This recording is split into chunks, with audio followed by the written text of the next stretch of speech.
Hola, bienvenidos a Spanglish. Today you're going to learn how to how to use the regular verbs and how to conjugate them. Okay, so before starting, you have to know how to conjugate the verbs. And in order to know that, I think it's very important or very easy or a little bit more helpful to understand how you conjugate in English and do a little bit of difference with Spanish. Okay, so for example, in English, if we would like to conjugate the verb travel or to travel, we will say we identify first the pronoun, which will be, for example, I, the first person. We add the auxiliary verb, and then we add the verb. All right, the conjugation of the verb. So I do travel or I travel. Okay. But whereas you can see you travel, she travels, he travels, it travels, and so on. So you will see all the conjugations of the pronouns. Okay, so it's basically the pronouns, auxiliary verb, and the verb conjugated. All right, and in Spanish we don't have that.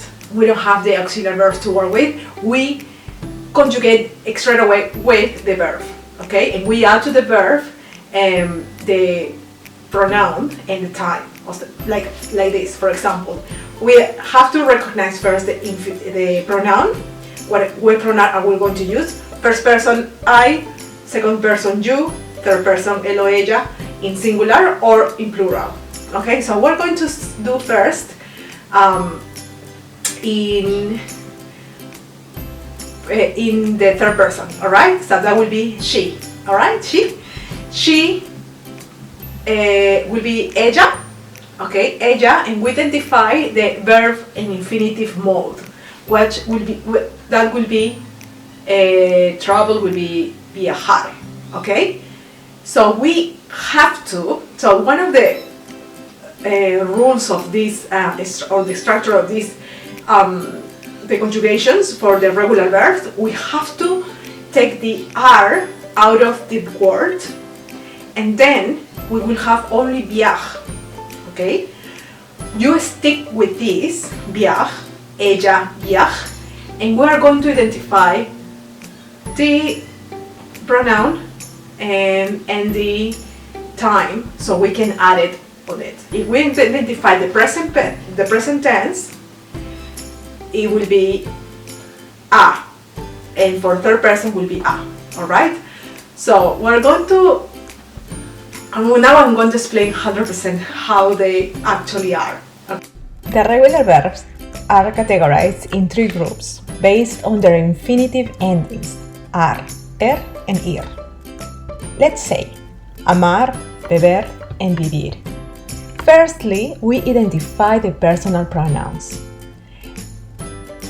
To start with the conjugations, you have to take out the endings. In this example, ar. This is applied for all the pronouns.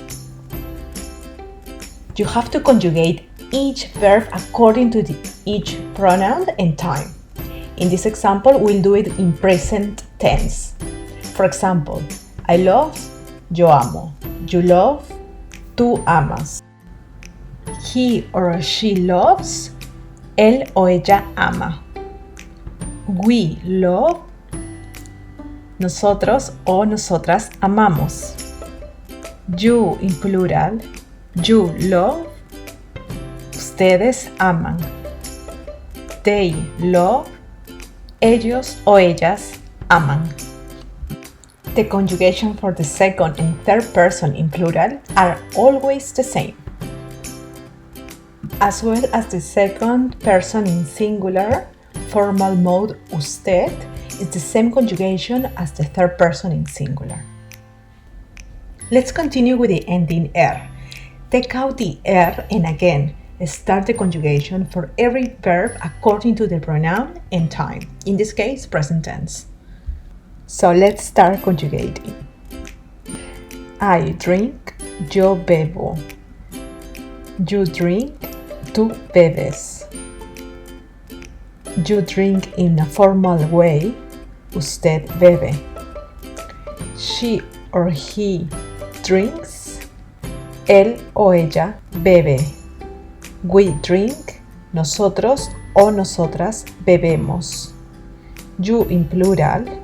You drink. Ustedes beben. They drink. Ellos o ellas beben. And for the ending ir, we apply the same rule. Take out the ending ir and conjugate each verb according to the pronoun and time. In this example, again, present tense. Let's see. I live. Yo vivo. You live. Tú vives. You live in a formal way. Usted vive. He or she lives. Él o ella vive. We live. Nosotros o nosotras vivimos. You in plural. You live. Ustedes viven. They live. Ellos o ellas viven. Now that you know how to conjugate the regular verbs, practice to master Spanish. Choose one of each ending and write in comments with the right conjugation. In the next video you will learn the articles and I will explain you the best way for you to understand. Nos vemos. Ciao!